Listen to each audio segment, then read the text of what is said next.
Welcome back to Hardball. So what did we learn about John McCain and Sarah Palin in the 2008 campaign? We're back with Time Magazine's Mark Halperin and the New York Magazine's John Holland. They're the authors of this fabulous new book, Game Change. Here's John McCain this morning, today on the Today Show, answering a question from Matt Lauer about whether his campaign fully vetted Sarah Palin before they picked her as VP. Let's listen.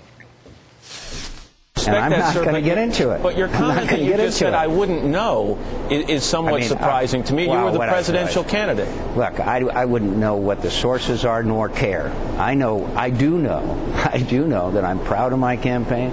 I'm proud of Sarah Palin. I'm proud of the job that we did. And I will always be grateful for having her as my running mate and the support we got from millions of Americans. Okay? Wow, you're laughing. Who's laughing the loudest there, Mark? John McCain comes across in your book, and I read the whole book, and it's great, as a man who was miserable almost from day one. What's with the Republican Party picking nominees way past when they should pick him? He should have been the nominee in 2000. He would have been a happy warrior. What was the misery factor about all three? He's always just miserable. And the language in this book, the F-bomb is dropped constantly. I mean, I'm not known to have used it. I don't like being caught using it, but let's face it, it's all through your book, Mark. It's certainly every candidate in this book prefers that word as his word of choice, it seems. Your thoughts? Apparently there's a secret club in presidential candidates, and one of the things you learn at initiation is that word should be used as a noun, a verb, and a gerund whenever possible. Well, that's an old Navy expression, by the way. I can't use it now, but Jack Kennedy, they used to talk about how Ben Bradley would talk about in World War II Navy in the South Pacific. They use it in every one of those word forms. Your thoughts now. I'm going to try with you, John Holland. John McCain, he's defending his choice now because he has to historically. I mean, George Herbert Walker Bush has to defend Dan Quayle. Once you make the choice, you're stuck. But it seems to me she doesn't know anything going into this campaign. Did they really have to tell her what the Korean Peninsula looks like and why there's a North and South Korea? Did they have to explain that to her? Well, I think there was, Chris, when they chose Sarah Palin, McCain's people made an assumption. They chose her very hastily. We know that now. She was not vetted virtually at all. I mean, we say in the book that she got less vetting than an assistant secretary of agriculture would have gotten. John McCain, she was a virtual stranger to him. But they all assumed that she would be at least of average intelligence and of average grasp for a governor of national and international issues. It turned out that she was way, way below the mean. And the truth was, in Minneapolis, we have scenes in Game Change where she's being tutored. Steve Schmidt goes to her foreign policy tutors and says, you have a lot of work to do. She doesn't know anything. And they lay a map out in front of her on the table in the suite in St. Paul and start like a risk board. And they start going through, literally, giving her like a high school survey course. This is the First World War, and it led then to the Second World War, and then we had the Cold War. They go through all of that. As she goes up to Alaska on September 11th to do her first national interview with Charlie Gibson, the 2 days before, she does not understand, really, and can't really explain the difference between North and South Korea. She's still regularly saying that Saddam Hussein caused 9/11. The next day on September 11th, her son is about to ship off to Iraq. She can't really explain who America is fighting in Iraq. She doesn't know what the Federal Reserve Board does. That was the level of ignorance we're talking about. You and Mark have got to answer this profound question. How does the neoconservative right, the hawkish right, find such success in finding these empty vessels like her, like W, like Quayle? They find these empty vessels who know nothing about the world, nothing about foreign policy, who immediately begin to spout the neocon line. I read her book. It's full of that crap. Where do they find these people? They went on a cruise up there. What, Crystal and Fred Barnes went on some cruise to Alaska, and they found her standing at the docks with an empty head saying, I'm willing to say what you want me to say. Answer me, please, Mark. You're a smart guy.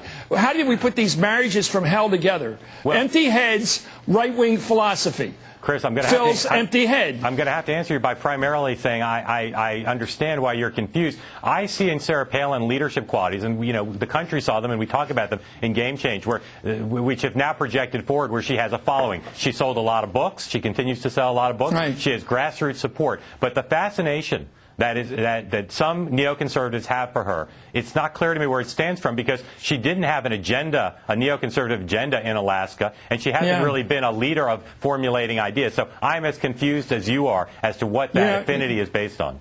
Well, you know what it's based on? It's the Yogi Berra line, we're lost, but we're making good time. That's my favorite Yogi Berra-ism, and that's it. She's making good time, but she's lost. Here's Palin talking about Barack Obama on the trail on October 5th of 2008. Let's listen. This is not a man who sees America as you and I do. We see America as the greatest force for good in this world. I'm afraid this is someone who sees America as imperfect enough to work with a former domestic terrorist.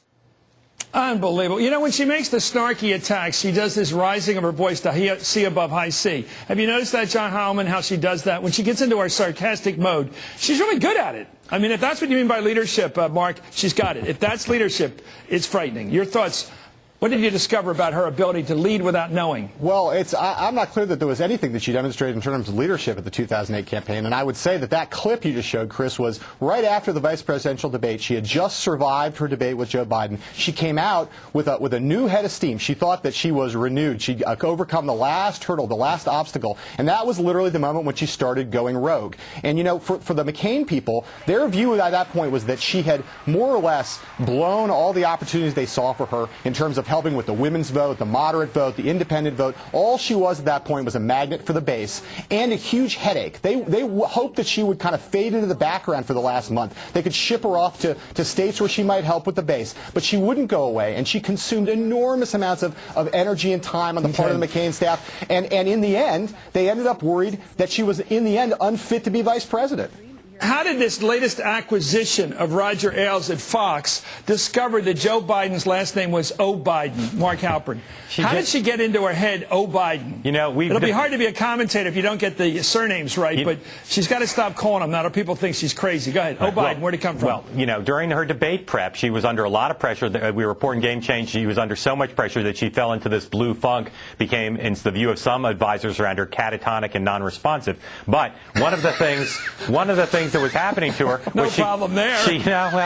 Let's make her vice president of the United States, catatonic and non-responsive. One of the things that happened was country. She kept calling Joe Biden in these debate rehearsals O. Biden. Our sources were mixed. Some thought it was like Obama, O. Biden. Some thought it might have been an Irish thing. And in either case, they knew she was going to be held to a very tough standard. If she went into that debate and she said Saddam Hussein had caused 9/11, if she'd said O. Biden, it would have been a problem. So they had to come up with some way that she could avoid that problem.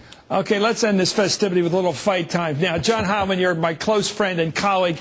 Did Harry Reid know that he was going to be quoted after that interview you had with him in which he used the term about light-skinned African Americans and he used the word Negro? Did he know when he sat there with you guys that he would be quoted in your book saying what he did? Chris, as with all the other interviews in our book, we have not spoken about who we've interviewed for the book, and we've not confirmed anywhere that we've spoken with Harry Reid for the book. So I'm not going to have much more to say about that, except to say that it's not clear to me how it is that if we had interviewed Harry Reid, it's not clear to me how what his view was about whether the conversation was, what the status of the conversation was, whether that's exculpatory in some way. I mean, what has upset people is that these are his views. As I say, we've not said whether I'm only asking you, John, you missed my question. It was really simple. It's not about what you used in the book or who you quoted. When you interviewed Harry Reid, did he know he would be quoted? Was it for quotation? As I said, Chris, we haven't confirmed that we've interviewed Harry Reid, and so I have nothing else to say on that. Well, I can confirm it. Let's go on. Let me try with you, Mark. Was Harry Reid, the majority leader, aware that you could tape and use what he said in the interview you had with him? Or was he under some other knowledge, some other belief?